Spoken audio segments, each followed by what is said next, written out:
Hello friends, మీ శివాని మొగసాటి. ఈరోజు వీడియోలో అయితే బోన్లెస్ చికెన్ కర్రీ ఎలా ప్రిపేర్ చేయాలో చూపిస్తానండి మీకు. ఫస్ట్ అయితే 1 కేజీ బోన్లెస్ చికెన్ తీసుకున్నాను. అదైతే ఫ్రెష్గా క్లీన్ చేసేసుకొని ఇలా నేను చూపించిన విధంగా 1 టేబుల్ స్పూన్ పసుపు, అలానే ఉప్పు, 1 టేబుల్ స్పూన్ కారం కూడా నేనైతే వేసి కలుపుకున్నానండి. నెక్స్ట్ అయితే 1 టేబుల్ స్పూన్ గరం మసాలా పౌడర్ని అయితే వేసాను. అలానే 2 టేబుల్ స్పూన్ అల్లం వెల్లుల్లి పేస్ట్ చేశానండి.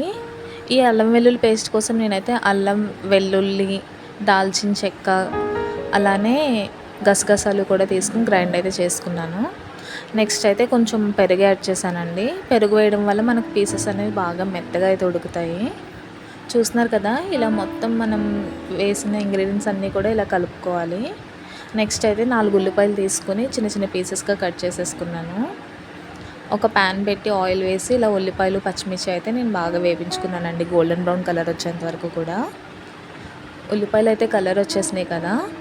నెక్స్ట్ అయితే నేను ఇలా నానబెట్టుకున్న చికెన్ అయితే వేసి మొత్తం అంతా కూడా మిక్స్ చేసుకున్నానండి గరిటతో.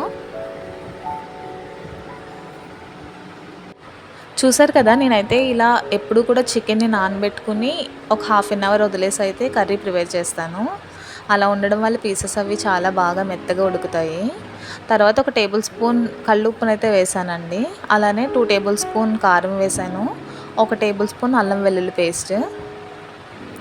కర్రీ అయితే చాలా కలర్ఫుల్గా రెడీ అవుతుంది. నేనైతే ఉప్పు, కారం, మసాలా అన్నీ వేసిన తర్వాత ముక్కలను అయితే ఇలాగా ఉడకపెడతానండి. మనం కర్డ్ వేస్తాం కదా, సో అందులో వాటర్ కంటెంట్ అనేది ఉంటుంది కాబట్టి ఆ ముక్కలు అనేవి ఆ వాటర్తోనే బాగా మగ్గుతాయి. ఒక 5 to 10 మినిట్స్ అయిన తర్వాత నేనైతే 1 గ్లాస్ వాటర్ యాడ్ చేశాను. చూసారు కదా, కర్రీ అయితే చాలా బాగుంది. కలర్ అయితే నాకు బాగా నచ్చింది. బోన్లెస్ కర్రీ చేసుకోవడం చాలా ఈజీ కదా. మీరు కూడా ట్రై చేసి కామెంట్ చేయండి, ఛానల్ని సబ్స్క్రైబ్ చేయండి.